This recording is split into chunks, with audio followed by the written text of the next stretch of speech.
بسم اللہ الرحمن الرحیم۔ میری ایک ویڈیو پر ایک صاحب نے طنزاً اعتراض کیا۔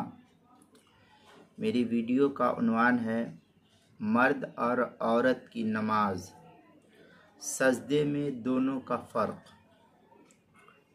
یہ عنوان تھا میری ویڈیو کا کہ مرد اور عورت کی نماز میں فرق ہے۔ تو اس پر ایک صاحب نے طنز کرتے ہوئے اعتراض کیا۔ ان کا نام اسامہ سام یوٹیوب پر لکھا ہوا ہے۔ انہوں نے اعتراض جو کیا ہے ان کا ہی جملہ میں آپ کے سامنے پڑھ کر کے بتلاتا ہوں۔ انہوں نے کہا کہ حنفی مذہب کی بنیاد ہی ضعیف احادیث پر کھڑی ہے۔ یہ ان کا اعتراض ہے۔ اکثر اختلافی مسائل میں احناف ناقابل عمل یعنی ضعیف احادیث کل کا سہارا لیتے ہیں۔ ضعیف احادیث کل سہارا لیتے ہیں، یہی ان کا لکھا ہوا جملہ ہے، اور بڑے فخر سے دلیل کے طور پر بیان کیا جاتا ہے۔ پھر انہوں نے کچھ عربی میں عبارت نقل کی، من السند، پھر یظہر انہ من طریق ابی داؤد تلک النسخہ التی یرویہا وغیرہ عبارت نقل کی۔ پھر آگے لکھا ہے انہوں نے کہ اسامہ صاحب نے کہ ممکن ہے کہ آپ کو اس کا ترجمہ معلوم ہوگا تو اس سلسلے میں ایک ویڈیو اور بنا دیجیے۔ اور پھر یہ کہا کہ وقد صرح، میں نے جو حدیث پڑھی ہے ابھی میں آپ کے سامنے اس حدیث کو پوری پڑھوں گا، اور پوری اس کے اوپر جو اعتراض ہے اس سند کے اوپر، اس سند کی تفصیلی بحث بھی میں کر کے بتلاؤں گا آپ کے سامنے۔ پھر انہوں نے کہا کہ شیخ البانی نے اپنی جامع میں اس حدیث کو ضعیف کہا ہے، فی ضعیف الجامع، پھر 544 نمبر کی، اور فی سلسلۃ ضعیف ایضاً، اس کے تحت انہوں نے نقل کیا ہے۔ یہ اعتراض ہے۔ آپ میری ویڈیو جو عنوان ڈالیے گا اردو میں، مرد اور عورت کی نماز، سجدے میں دونوں کا فرق ہے، مدلل جواب، یہ آپ نقل کریں گے تو وہاں پر آپ کو یہ ویڈیو سرچ کریں گے میرے یوٹیوب چینل پر تو آپ کو یہ ویڈیو نقل دکھائی دے گی۔ اس پر انہوں نے کمنٹ کر کے لکھا ہے۔ پھر بعد میں انہوں نے ایک دو کمنٹ اور بھی کیا تھا، لیکن اس کو انہوں نے ڈیلیٹ کر دیا، اور یہ کہا کہ آپ میری ویڈیو کو، میری جو لکھی ہوئی یہ تحریر ہے اس کو ڈیلیٹ نہیں کیجیے گا۔ بہرحال یہ ان صاحب کا اعتراض تھا کہ علماء احناف کی تمام تر بنیاد وہ ضعیف احادیث پر کھڑی ہے۔ آپ میرے اس چینل پر دیکھیں گے تو یہ ویڈیو پر سرچ کریں گے تو آپ کو ان کی جو لکھے ہوئے کمنٹ ہے وہ نظر آئے گی۔ بہرحال اب میں اپنے اصلی مواد کی طرف آتا ہوں۔ میری حدیث کیا ہے؟ میں نے اس ویڈیو کے اندر یہ کہا کہ 10ویں روایت ہے۔ میں سلسلے وار چل رہا تھا، تقریباً اس حدیث کو نقل کر کے اور اس ویڈیو کو اپلوڈ کر کے 1 سال کے اوپر ہو گیا ہے۔ میری حدیث 10ویں نمبر کی روایت تھی، جس کو حضرت یزید بن ابی حبیب رحمت اللہ علیہ متوفہ 128 ہجری ہے، ان سے روایت ہے۔ یہ روایت سنن البیہقی کی روایت ہے۔ حدیث ہے ان رسول اللہ صلی اللہ علیہ وسلم مر علی امرأتین تصلیان فقال اذا سجدتما فزما بعض اللحم الى الارض فان المرأة لیست فی ذلک کالرجل۔ یہ سنن البیہقی کی یہ روایت ہے، حدیث نمبر 3325 نمبر کی، کتاب الصلاۃ، باب ما یستحب للمرأة من ترک تجافی فی الرکوع والسجود، مراسیل ابی داؤد، حدیث نمبر 84۔ اب اس کا ترجمہ کیا ہے؟ اس کا ترجمہ ہے کہ رسول اللہ صلی اللہ علیہ وسلم 2 عورتوں کے پاس سے گزرے جو نماز پڑھ رہی تھی۔ آپ صلی اللہ علیہ وسلم نے ان کو فرمایا کہ جب تم سجدہ کرو تو اپنے جسم کے بعض حصوں کو زمین سے چمٹا دو، اس لیے کہ اس سلسلے میں عورتوں کا حکم مرد کی طرح نہیں ہے۔ یہ تو ترجمہ تھا، ترجمہ مکمل ہو گیا۔ اب اس حدیث پر انہوں نے یہ اعتراض کیا کہ یہ حدیث ضعیف ہے، اور یہ کہا کہ یہ جو مرسل حدیث ہے، مرسل حدیث بھی ضعیف کے اقسام میں سے ہے۔ ٹھیک ہے آپ کی بات، ہم اس کو کہاں منع کر رہے ہیں کہ مرسل احادیث جو ہے ضعیف کے اقسام میں سے نہیں ہے۔ میں نے اس کے بعد ان کو کمنٹ کر کے یہ کہا کہ آپ نے احناف کے بارے میں سنا ہے، احناف سے نہیں سنا۔ جب لوگ علماء احناف کے بارے میں سنتے ہیں تو ذہن اور بنتا ہے، اور علماء احناف سے سنتے ہیں تو ذہن اور بنتا ہے۔ اب میں اس کے اوپر کلام کر رہا ہوں جو محدثین نے کلام کیا ہے۔ اب اس گرچہ یہ ویڈیو بڑی لمبی ہو جائے گی، لیکن پھر بھی میں اس کے اوپر کلام کروں گا، پوری تفصیلی بحث کروں گا، تاکہ ان صاحب کو جو اعتراض ہے وہ رفع ہو جائے، اور اس ویڈیو کو دیکھ کر کے اسامہ صاحب بذات خود دیکھے کہ علماء احناف اور خود البانی صاحب نے کیا کہا ہے۔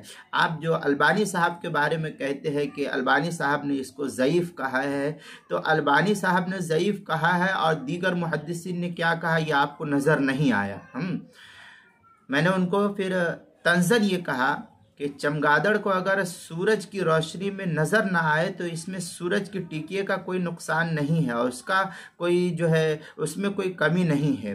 ایسے ہی اگر آپ کو علم نہیں ہے تو آپ کے علم نہ ہونے کی وجہ سے علماء احناف کی بنیاد آپ نے کہا کہ یہی جو ہے ضعیف احادیث پر کھڑی ہے، تو ایک گویا کہ ایسا لگتا ہے کہ آپ نے علماء احناف کو پڑھا نہیں، علماء احناف کو سنا نہیں۔ احناف کے بارے میں سنا ہے تو ذہن اور بنتا ہے، اور احناف سے سنتے تو ذہن اور بنتا۔ چنانچہ دیکھیے یہ حدیث میں نے کہا کہ مراسیل ابی داؤد میں حدیث نمبر 84 ہے۔ چنانچہ مراسیل ابی داؤد کے حوالے سے اس حدیث کے مرسل ہونے میں کوئی حرج نہیں ہے، ہم اس میں کوئی کلام نہیں کرتے۔ مراسیل ابی داؤد میں اس حدیث کو نقل کیا ہے، اور کیونکہ بہت سے اہل علم کے نزدیک تو مرسل حدیث قابل عمل ہوتی ہے، بہت سے اہل علم کے نزدیک آپ نے اہل علم کو پڑھا نہیں اور محدثین کا کلام سنا نہیں۔ علماء کیا کہتے ہیں؟ حافظ ابن حجر عسقلانی کی نخبۃ الفکر، محدث شیخ عبدالحق محدث دہلوی کا مقدمہ مشکات، اور اس کے علاوہ دیگر محدثین نے جو کلام کیا ہے اس کو، اور اس کے علاوہ محدثین جو مرسل احادیث کے بارے میں کہتے ہیں اس کو آپ دیکھ لیے ہوتے تو شاید آپ کو کلام کرنے کی ضرورت نہ پڑتی اسامہ صاحب۔ اہل علم کے نزدیک مرسل حدیث قابل عمل ہوتی ہے، اور جن حضرات کے نزدیک قابل عمل نہیں ہوتی ان کے نزدیک بھی یہ حدیث حجت ہے، ان کے نزدیک بھی یہ حدیث حجت ہے۔ کیا وجہ ہے حجت ہونے کی وہ سنیے۔ اسامہ صاحب ذرا غور سے سنیے، آپ نے احناف کے بارے میں سنا تھا، احناف سے نہیں سنا تھا، اس لیے آپ کا ذہن جو ہے اس طریقے سے ورغلانے لگا۔ چنانچہ دیکھیے جن حضرات کے نزدیک قابل عمل نہیں ہے ان کے نزدیک بھی یہ حدیث حجت ہے۔ کیوں؟ اس لیے کہ اس مضمون کو امام بیہقی رحمۃ اللہ علیہ نے موصولاً روایت نقل کیا ہے، موصولاً نقل کیا ہے، اور مرسل حدیث کو اگر دوسری موصول اور مرسل سندوں سے قوت حاصل ہو جائے تو پھر وہ بھی قابل عمل ہوتی ہے۔ یہ قاعدہ آپ نے نہیں پڑھا ہے، صرف البانی صاحب نے کہہ دیا، بس البانی صاحب کو مان لیا۔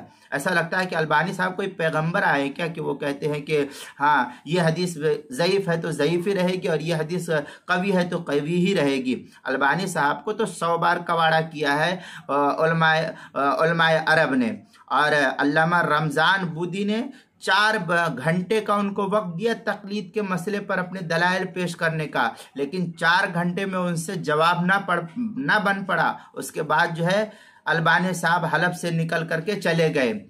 اللہ مذہبیت اختر و بدعل اسلام، یہ علامہ رمضان بودی کی کتاب چھپی ہے، اس میں دیکھیے ان کا مناظرہ چھپا ہے، اور البانی صاحب کو چاروں جانوں ایسا چت کیا ہے کہ پھر کھڑے ہونے کی ہمت نہ ہوئی۔ تو آپ ہمارے سامنے البانی صاحب کی کیا دھوس جماتے ہیں کہ البانی صاحب نے ضعیف کہہ دیا تو ہم اس کو تسلیم کر لیں گے؟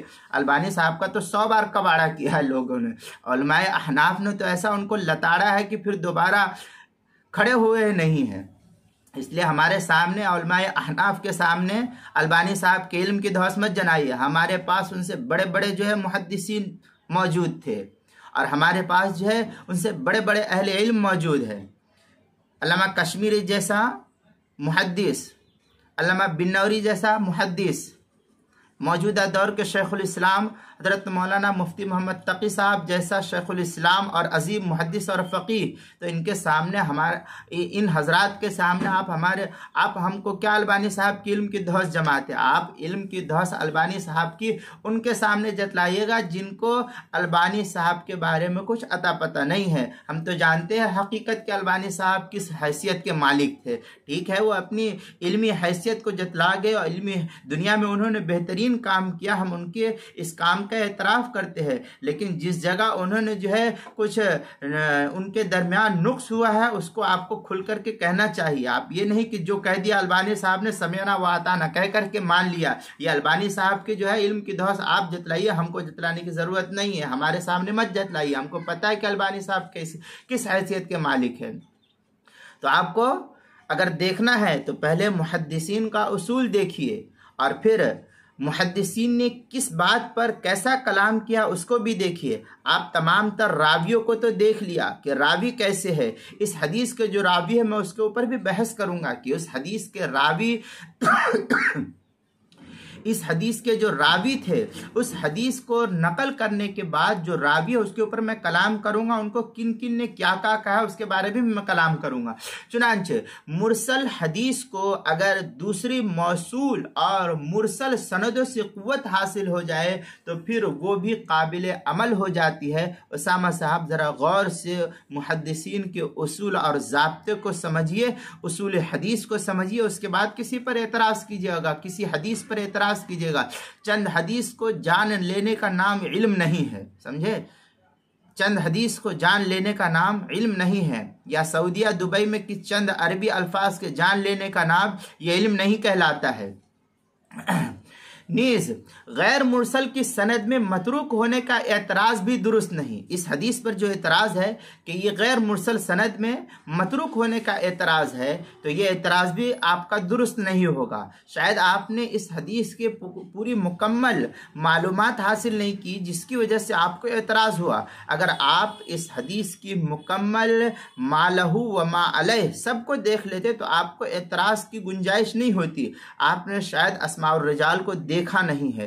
فن اسماء الرجال میں علامہ ذہبی کی اور اسی طریقے سے علامہ یوسف مزی کی جو سیر اعلام النبلا، اور علامہ ذہبی کی تہذیب الکمال، علامہ ذہبی کی اور تہذیب الکمال فی اسماء الرجال جو علامہ یوسف مزی کی، سیر اعلام النبلا علامہ ذہبی کی، تہذیب التہذیب، تقریب التہذیب وغیرہ جو حافظ ابن حجر عسقلانی وغیرہ کی ہے، آپ ان کو اٹھا کر کے دیکھیے، آپ کو بخوبی معلوم ہوگا کہ اسماء الرجال کا فن ہے کیا۔ چند باتوں کو دیکھ لیا، چند حدیثوں کو غیر مقلدین نے آپ کو پڑھا دیا، آپ دھڑلے سے کہہ دیتے کہ یہ حدیث ضعیف ہے۔ علماء احناف جو ہے ضعیف حدیث کو اپنا مستدل بناتے ہیں۔ علماء احناف کو اللہ تعالیٰ نے جبل احد سے زیادہ مضبوط دلیل دیا ہے۔ اسامہ صاحب، آپ کو علماء احناف کے بارے میں نہیں پتہ ہے، آپ علماء احناف کو سنیے، غور و فکر کیجئے، اور آپ ایک ایک اعتراض کو علماء احناف کے سامنے پیش کیجئے، آپ کو مستدل جواب دیا جائے گا۔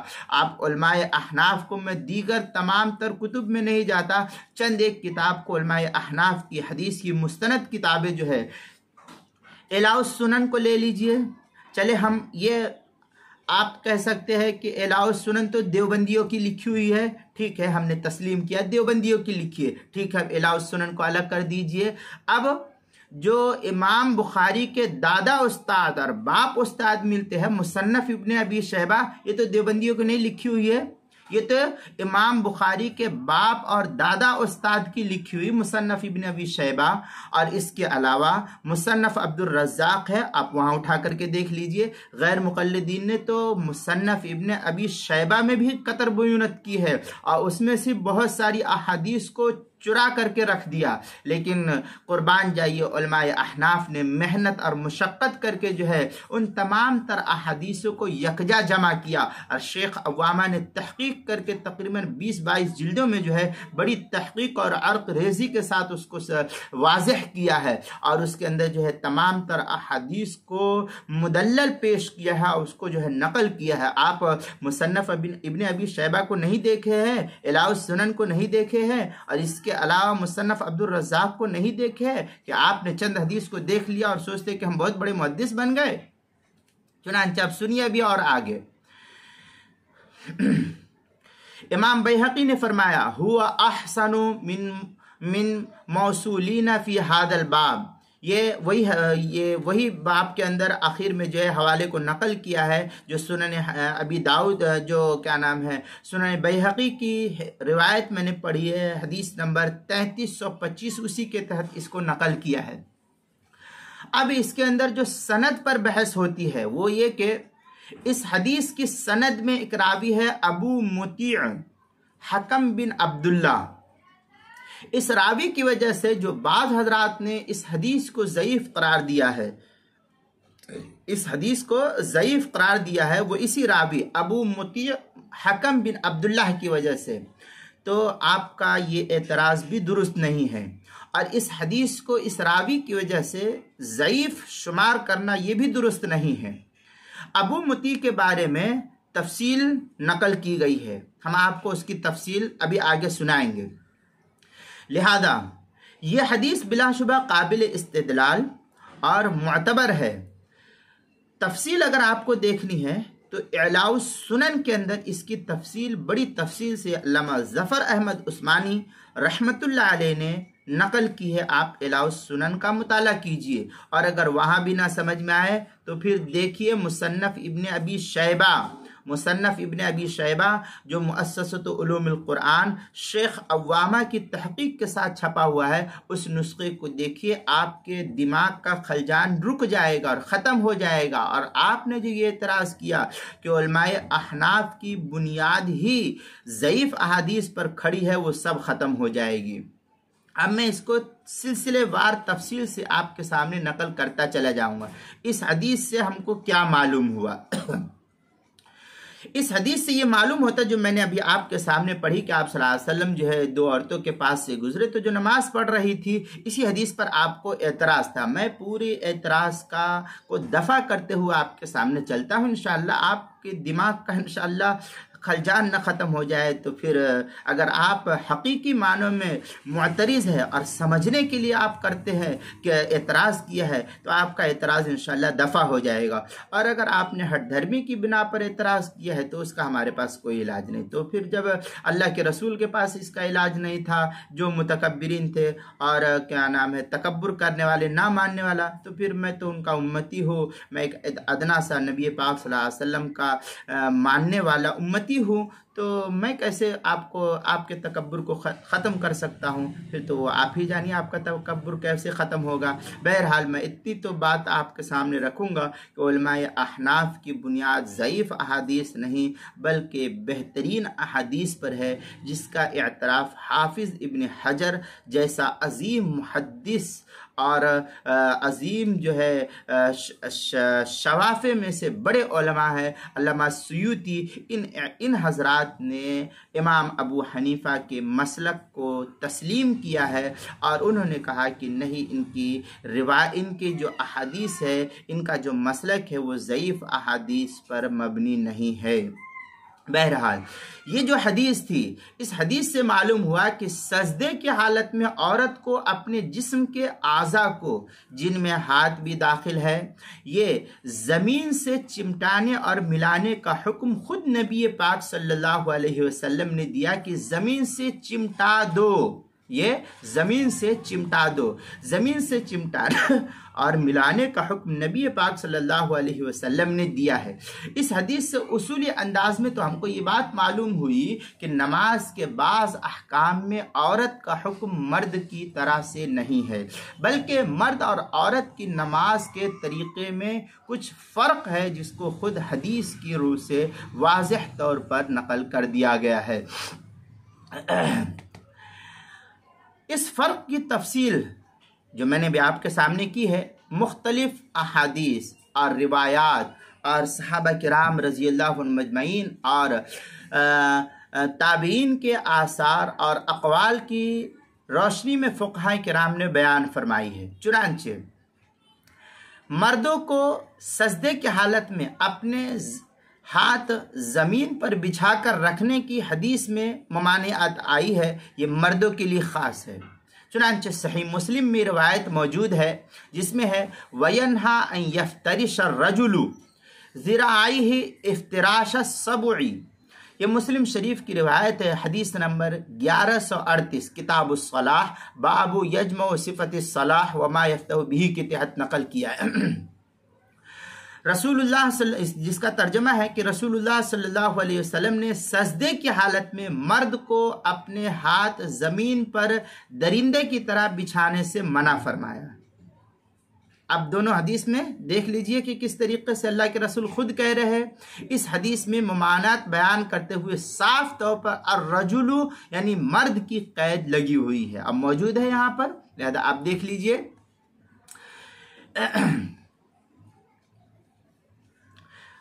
ابو داؤد کی جو مراسیل نقل کی ہے، جو حدیث نمبر 84 تھی، یہ ابو داؤد کے اندر، اور اس کو امام بیہقی رحمۃ اللہ علیہ نے بھی نقل کیا من طریقین موصولین لیکن فی کل منہما متروک کذا فی التلخیص الحبیر۔ تلخیص الحبیر کے اندر آپ تفصیل دیکھ سکتے ہیں، پہلی جلد صفحہ 191، اس کے اوپر کلام کیا ہے۔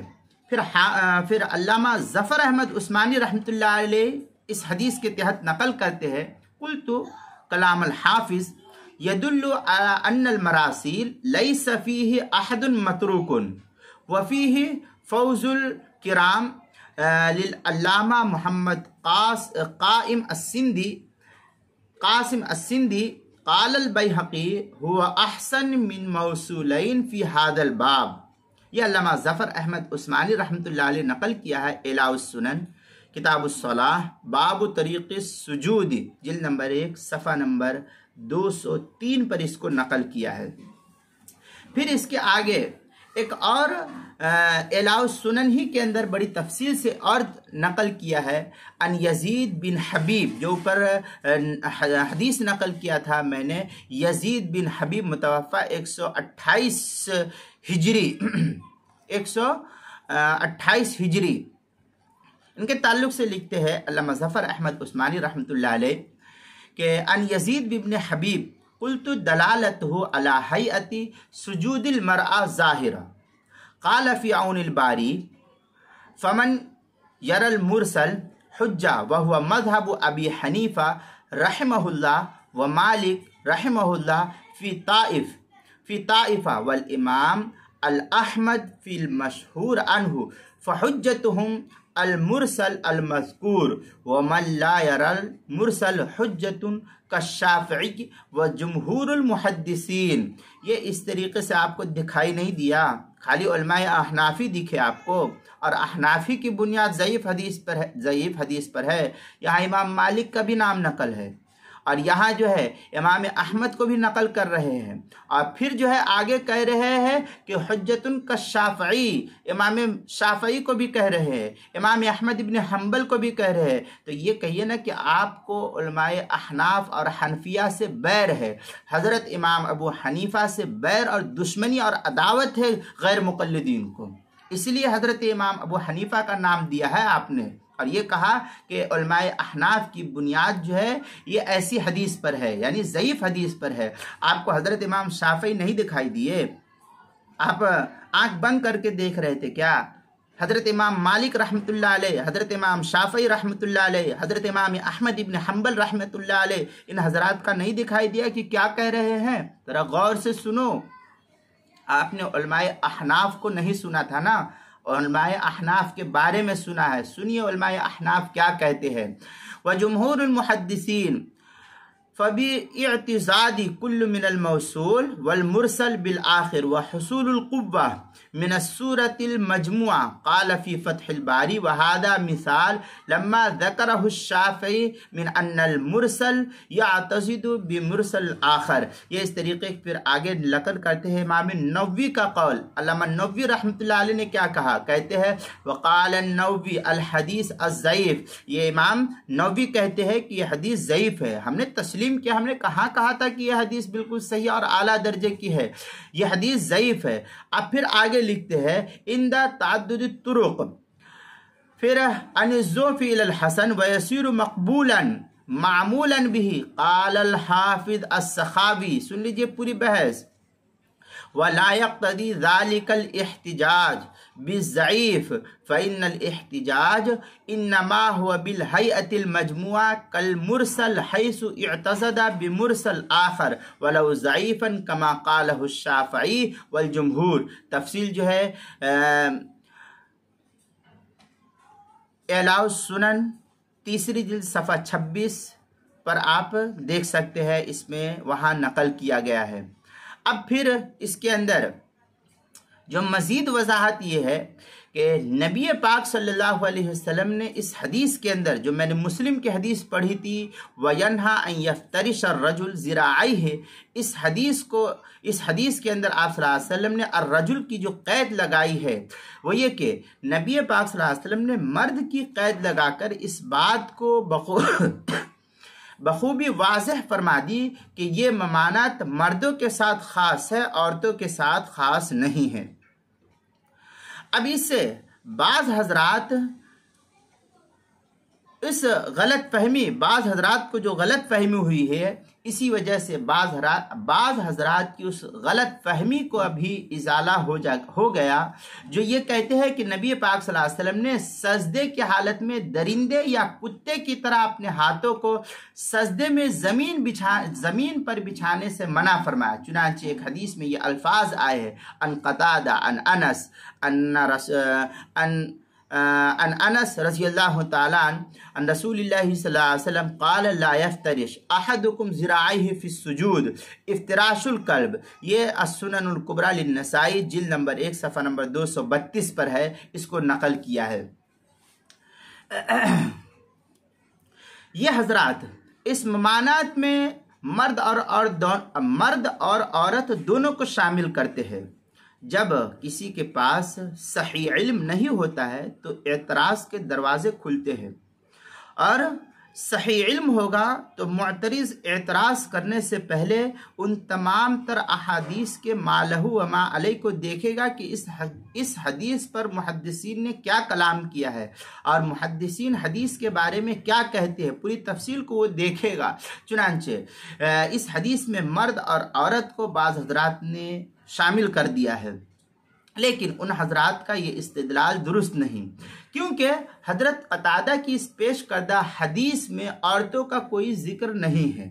یہ جو بعد کی میں نے روایت نقل کیا ہے سنن الکبریٰ للنسائی کی، اس کے اندر عورتوں کا خود تو کوئی تذکرہ ہی نہیں ہے، اور خود حضرت قتادہ جن سے یہ پیش کردہ حدیث منقول ہے اور دیگر صحابہ کرام تابعین کے آثار بلکہ خود مرفوع احادیث اور روایات ہی سے عورت کو سجدے کی حالت میں اپنے آپ اور اپنے اعضاء کو زمین کے ساتھ ملانے کی صراحت موجود ہے، اور وہ ملتی ہے احادیث کے اندر. اور جب احادیث کے اندر ملتی ہے اس کی صراحت، تو اس صورت میں خواتین کو اس حکم میں شامل کرنا یہ کہاں تک درست ہوگا؟ اور دیگر بعض صحابہ تابعین کے آثار سے بھی اس بات کی تائید ہوتی ہے کہ سجدے کی حالت میں زمین سے اوپر ہاتھ اٹھا کر رکھنے کا حکم مردوں کے ساتھ خاص ہے. چنانچہ حضرت حارث حضرت علی رضی اللہ تعالیٰ عنہ سے نقل کرتے ہیں، انہوں نے فرمایا اذا سجد الرجل فلیفرج، یہ مصنف ابن ابی شیبہ کی روایت ہے، کتاب الصلاۃ باب التجا فی سجود، جب مرد سجدہ کرے تو کشادہ ہو کر کے سجدہ کرے۔ حضرت ابراہیم نخعی رحمۃ اللہ علیہ فرماتے ہیں اذا سجد الرجل فلیفرج بین فخذیہ، یہ بھی مصنف ابن ابی شیبہ ہی کی روایت ہے، کتاب الصلاۃ باب التجا فی السجود کے تحت جو ہے اس کو بھی نقل کیا گیا ہے۔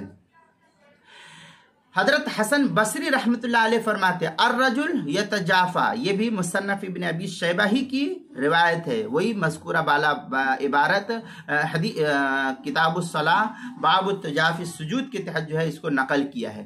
اسی وجہ سے حدیث کی مشہور شارح امام مناوی رحمۃ اللہ علیہ اس حدیث کے بارے میں فرماتے ہیں لیکن الخطاب للرجال کما دل علیہ تعبیرہ بأحدکم اما المرأة فتضم بعضها ببعض لأن المطلوب لها الستر، یہ فیض القدیر للمناوی کی عبارت ہے، یہی حدیث کے تحت حدیث نمبر 675 جز نمبر 1 یعنی جلد نمبر 1 صفحہ نمبر 479 کے تحت جو ہے نقل کیا ہے۔ سجدے میں ہاتھ نہ بچھانے کا خطاب مرد حضرات کو ہے، لیکن الخطاب للرجال کما دل علیہ، کہ سجدے میں ہاتھ نہ بچھانے کا جو خطاب ہے وہ مرد حضرات کو ہے، جیسا کہ حضور اکرم صلی اللہ علیہ وسلم کی احدکم کے الفاظ کی تعبیر سے معلوم ہوتا ہے۔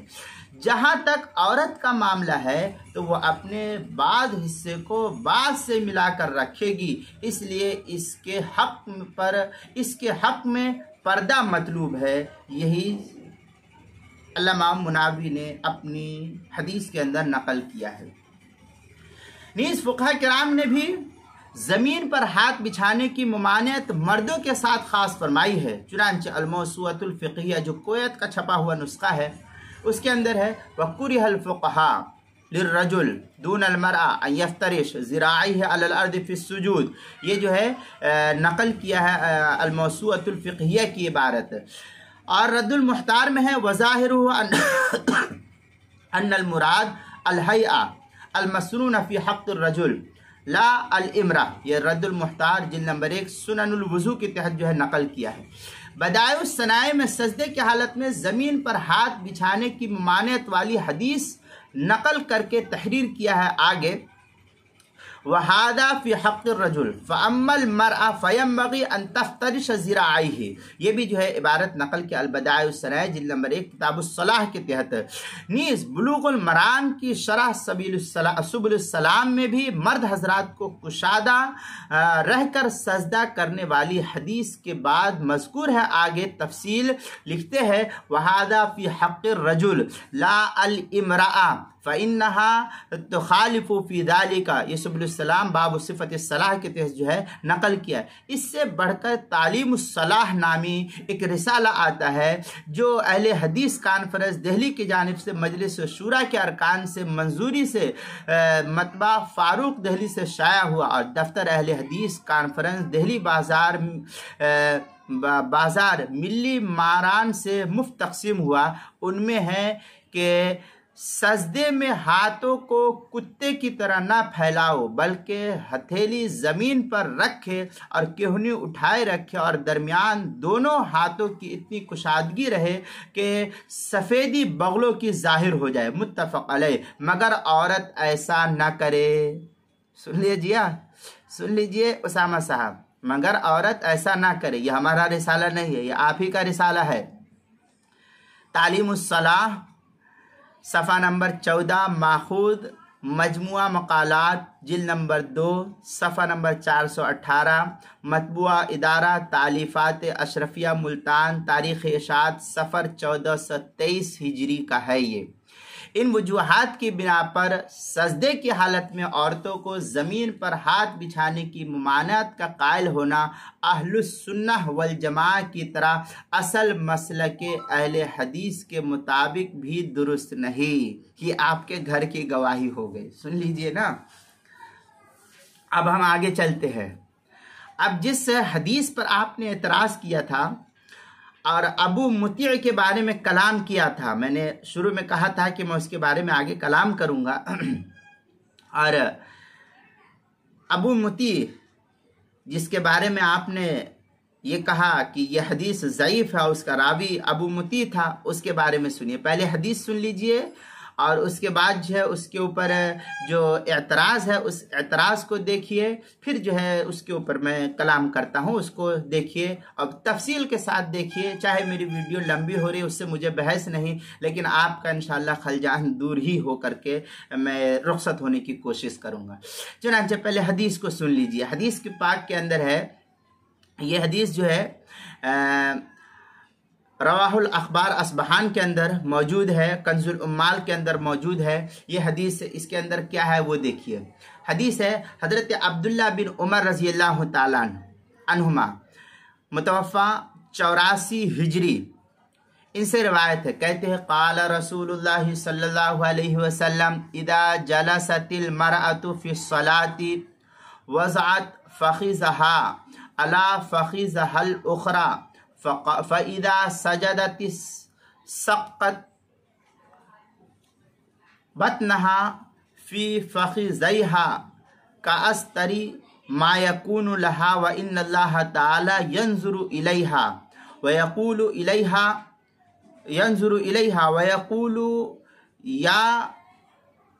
وَيَقُولُ يَا ملائکتی اشہدکم انی قد غفرت لہا. یہ الکامل ابن عدی کے اندر یہ روایت بھی موجود ہے، جلد نمبر 1 صفحہ نمبر 214 پر یہ روایت موجود ہے. ابھی اس کی تفصیل اور بھی آگے نقل کرتا ہوں، کیا کیا ہے وہ تمام تر دیکھیں. نبی پاک صلی اللہ علیہ وسلم نے ارشاد فرمایا کہ نماز کے دوران جب عورت بیٹھے تو دونوں پاؤں ایک طرف نکال کر اپنی ایک ران کو دوسری ران پر رکھے، اور جب سجدے میں جائے تو اپنے پیٹ کو اپنی دونوں رانوں سے ملا لے. اس طرح کے اس کے لیے زیادہ سے زیادہ پردہ ہو جائے، اور بلا شبہ اللہ تبارک و تعالی اس کی طرف رحمت کی نظر سے دیکھتے ہیں اور فرشتوں سے فرماتے ہیں کہ اے فرشتوں تم گواہ رہو میں نے اس عورت کی بخشش کر دی. یہ تو ترجمہ مکمل ہو گیا. اس حدیث سے ہم کو جو بات معلوم ہوئی وہ یہ کہ مرد اور عورت کی نماز کے طریقے میں جزوی فرق ہے. آپ کو تو علماء احنافی دکھائی دیتے ہیں اسامہ صاحب، آپ کو علماء احنافی دکھائی دیتے ہیں اور یہ کہتے ہیں کہ ضعیف حدیث جو ہے بنیاد ہے علماء احناف کی. آپ نے حدیث پڑھا نہیں اور حدیث اور علماء احناف پر اعتراض کر دیا. اصولی طور پر یہ بات معلوم ہوئی کہ عورت کے لیے مرد سے مختلف یہ احکام اس علت پر مبنی ہے کہ پردے کی زیادہ سے زیادہ رعایت ہو. لہذا اس علت اور اصول کو پیش نظر رکھ کر عورت کی نماز میں ایسے امور کا لحاظ جن سے عورت کے حق میں پردے کی زیادہ سے زیادہ رعایت ہو سکے، اس حدیث کا تقاضا یہی تھا، تاکہ ایسے طریقے پر نماز پڑھنے کی برکت سے عورت اللہ تعالیٰ کی نظر رحمت اور بخشش کی مستحق ہو سکے. یہ تو ایک اس حدیث سے جو مل رہا تھا مواد ہم کو، وہ ہم نے آپ کے سامنے پڑھ دیا. اب اس حدیث کے اوپر ہم کلام کرتے پھر ابو مطیع کے بارے میں پھر کہیں گے کہ کیا ہے ابو مطیع. چنانچہ اس حدیث کو اگر دیکھنا ہے تو اخبار اصبہان حدیث نمبر 563 جلد نمبر 2 صفحہ نمبر 336، السنن الکبریٰ للبیہقی حدیث نمبر 3324 پر دیکھیں. باب ما یستحب للمرأة من ترک التجافی فی الرکوع والسجود کے تحت. کنز العمال جلد نمبر 7 صفحہ نمبر 549 حدیث نمبر 20203 ہے، 20-20-3. امام بیہقی رحمۃ اللہ علیہ نے اس حدیث کے بارے میں یہ فرمایا لا یحتج بامثالہما، جس کی وجہ سے بعض لوگوں کو اس روایت پر اعتراض ہے. لیکن اول تو اس کے دوسرے شواہد ہونے کی وجہ سے یہ حدیث معتبر ہے، یہ حدیث معتبر ہے۔ جیسا کہ اعلاء السنن میں ہے، قلت وَلَهُ شَوَاهِدٌ قَدْ مَرَّتْ، اعلاء السنن جلد نمبر 3 صفحہ نمبر 33۔ دوسرے یہ کہ اس حدیث کے اندر جو غور طلب بات ہے، وہ غور طلب بات یہ ہے کہ امام بیہقی نے یہ بات کس بنیاد پر فرمائی ہے۔ کوئی اس کی وجہ تو ہوگی، کوئی بنیاد تو ہوگی جس کی وجہ سے امام بیہقی جیسا عظیم محدث اس حدیث کو جو یہ کہہ رہے ہیں کہ لا یحتج بامثالہما، یہ کس بنیاد پر کہہ رہے ہیں؟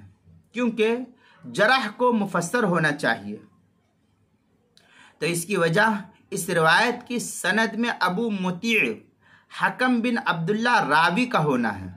میں نے اس سے پہلے جو روایت پڑھی تھی، روایت نمبر 10 اور یہ روایت نمبر میری 11 ہے، تو اس کے اندر ابو مطیع حکم بن عبداللہ راوی موجود ہے، جن پر متعدد محدثین نے مرجیہ ہونے کا الزام عائد کیا ہے۔ اور شاید اسامہ صاحب آپ کو جو اعتراض ہے وہ اس حدیث کے راوی مطیع حکم بن عبداللہ جو راوی ہے، اس کے مرجیہ ہونے کی وجہ سے آپ نے یہ کہا کہ علماء احناف کی بنیاد یہ ضعیف احادیث پر کھڑی ہے، تو شاید آپ کو جو دھوکہ لگا ہے وہ اس حدیث کے راوی ابو مطیع کی وجہ سے لگا ہے۔ تو سنیے، اس کے اوپر مرجیہ ہونے کا الزام عائد کیا ہے اور کہا ہے کہ وہ جنت اور دوزخ کے پیدا ہونے کے بعد فنا ہونے کے قائل تھے، اسی وجہ سے ان کے اوپر مرجیہ ہونے کا الزام محدثین نے نقل کیا ہے، مگر یہ الزام بے بنیاد ہے۔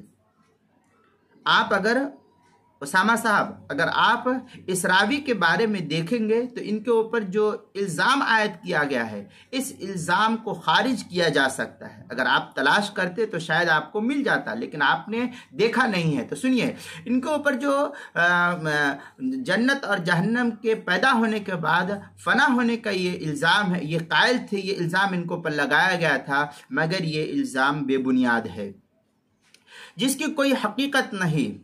خود ان کے اپنے کلام سے ان دونوں باتوں کی واضح طور پر نفی ہوتی ہے کہ ابو مطیع نے خود کیا کہا۔ سنیے، اس کو جو ہے امام ابن تیمیہ رحمۃ اللہ علیہ نے بھی نقل کیا ہے۔ علامہ تیمیہ لکھتے ہیں مجموعہ فتاوی میں، اور ابن قیم جوزیہ نے بھی اجتماع الجیوش الاسلامیہ علی غرل المعطلہ والجہمیہ کے تحت جو ہے معطلہ والجہمیہ کے تحت جو ہے نقل کیا ہے۔ امام بلخی رحمت اللہ علیہ اور فقہ اکبر کی عبارت سے اہل سنت کے عقیدے پر استدلال فرمایا ہے۔ علامہ زاہد کوثری، علامہ محمد زاہد کوثری رحمت اللہ علیہ نے بھی اپنی کتاب تعنیب الخطیب میں اس کا اعتراض نمبر 48 کے ذیل میں مدلل اور مفصل جواب کو تحریر فرمایا ہے۔ چنانچہ ابو مطیع حکم بن عبداللہ کی کئی محدثین نے توثیق کی ہے۔ جیسا کہ ان کے اوپر مرجیہ ہونے کا الزام تھا، آپ نے شاید اسی وجہ سے علماء احناف کی بنیاد کو یہ کہہ دیا کہ علماء احناف کی حدیث جو ہے بنیاد جو ہے وہ ضعیف احادیث پر ہے۔ تو یہاں دیکھیے، کئی محدثین نے ان کی توثیق کی ہے، اور یہ وہ عظیم الشان فقیہ اور محدث ہے جو حضرت امام ابو حنیفہ رحمۃ اللہ علیہ کی عقائد کے موضوع پر جامع کتاب فقہ اکبر کے راوی ہے۔ اس میں وہ اپنی زبان میں جنت اور دوزخ اور مرجیہ کے بارے میں خود نقل کرتے ہیں، وَلَا نَقُولُ إِنَّ حَسَنَاتُنَا مَقْبُولَةٌ وَسَيِّئَاتُنَا مَغْفُورَةٌ كقول المرجیہ ولیکن نقول المسئلہ مبنیۃ مفصلہ۔ یہ متن الفقہ الاکبر مشمولہ شرح ملا علی قاری صفحہ نمبر 77 پر اس کو نقل کیا ہے۔ ایک اور مقام پر وہ خود لکھتے ہیں والجنت والنار مخلوقتان اليوم لا تفنیان ابدا۔ یہ بھی شرح جو متن الفقہ الاکبر مشمولہ شرح ملا علی قاری ہے، اسی کے صفحہ 98 اور 99 پر اس کو نقل کیا ہے۔ اس کے علاوہ مجموعہ رسائل علامہ عبدالحی لکھنوی رحمۃ اللہ علیہ کا ہے، اس کے اندر لکھتے ہیں وَلَمْ يَقْبَلْ جرح بعضهم فی الامام ابی حنیفہ وشیخه حماد بن ابی سلیمان وصاحبیہ محمد و ابی یوسف وغیرهم من اہل الکوفہ بانہم كانوا من المرجئہ الرفع والتکمیل فی الجرح والتعدیل، صفحہ نمبر 21 پر اس کو نقل کیا۔ المرصد الثانی بعض المسائل فی الجرح والتعدیل، مشمولہ یہ مجموعہ رسائل جو علامہ لکھنوی کا چھپا ہوا اس کی جلد نمبر 5 پر اس کو نقل کیا ہے۔ علامہ ذہبی کیا لکھتے ہیں اس سلسلے میں؟ لکھتے ہیں وَفِيهَا ابو مطیع الحکم بن عبداللہ البلخی الفقیہ صاحب ابی حنیفہ وصاحب کتاب الفقہ الاکبر وَلَهُ 84 سنہ ولی قضاء بلخ وحدیث عن ابن عون وجماعہ قال ابو داود کان جہمیا ترکوا حدیثہ وبلغنا ابا مطیع کان من کبار العامرین بالمعروف والناہین عن المنکر العبر فی خیر من العبر فی خیر من غبر، جلد نمبر 1 صفحہ نمبر 61 پر اس کو نقل کیا ہے۔ آگے پھر نقل کرتے ہیں، دوسری جگہ ہے تاریخ الاسلام کے تحت نقل کیا ہے وَكَانَ بَصِيرًا بِالرَّأْيِ حَافِظًا لِلْمَسَائِلِ كَانَ ابن المبارک يعظمه، اس کے تحت جو ہے پھر نقل کرنے کے بعد احمد بن منی و ایوب بن حسن الفقی و عقیق بن محمد وغیرہ جو ہے نقل کرنے کے بعد کہتے ہیں سمعت ابن المبارک یقول ابو مطیع لہ المنہ علی جمیع اہل الدنیا قلت حاتم لا يعرف وما اعتقد فی ابن المبارک انہ یطلق مثل هذا العبارہ قال محمد بن فضیل البلخی وقال حاتم وقال مالک بن انس لرجل من این انت قال من بلخ قال قاضیکم ابو مطیع انہ قاضی مقام الانبیاء۔ یہ اس طریقے کے الفاظ جو ہے تاریخ الاسلام حرف الحا جلد نمبر 3 صفحہ نمبر 457 پر اس کو نقل کیا ہے۔ پھر امام صفدی رحمۃ اللہ علیہ نے الوافی فی الوفیات کے تحت جو ہے نقل کیا صاحب کتاب الفقہ الاکبر تفقہ بابی حنیفہ وولی قضاء بلخ وکانا بصیرا بالرأی وکانا ابن المبارک یعظمہ، اس طریقے کی عبارت جو ہے الوافی فی الوفیات حرف الفا جلد نمبر 4 صفحہ نمبر 307 پر اس کو نقل کیا ہے۔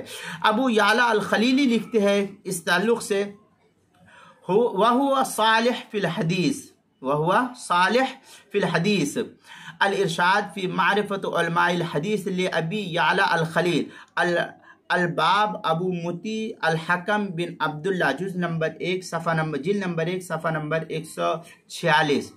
خطیب لکھتے ہیں، خطیب بغدادی لکھتے ہیں وکانا فقیحا بصیرا بالرأی وولی قضاء بلخ، یہ تاریخ بغداد جلد نمبر 3 صفحہ نمبر 468 پر اس کو نقل کیا ہے۔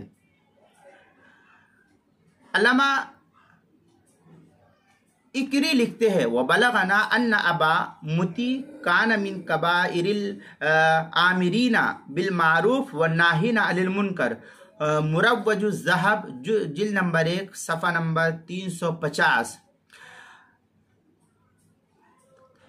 علامہ تقی غزی رحمۃ اللہ علیہ لکھتے ہیں الامام العامل احد اعلام هذه الامہ ومن اقر له بالفضائل جہابذ الائمہ یقول بالحق، اس طریقے سے طبقات السنیہ فی تراجم الحنفیہ جلد نمبر 1 صفحہ نمبر 263 پر اس کو نقل کیا ہے۔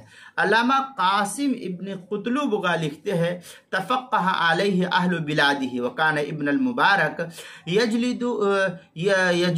لدینہ وعلمہ تاج التراجم فی طبقات الحنفیہ جلد نمبر 1 صفحہ نمبر 29 ذکر من اشتہر بالکنیہ وغیرہ کے تحت جو ہے نقل کیا ہے۔ ابو عبداللہ محمد بن احمد العثمان لکھتے ہیں وکانا بصیرا بالرأی علامۃ کبیر الشأن میزان الاعتدال جلد نمبر 1 صفحہ نمبر 574۔ علامہ کشمیری لکھتے ہیں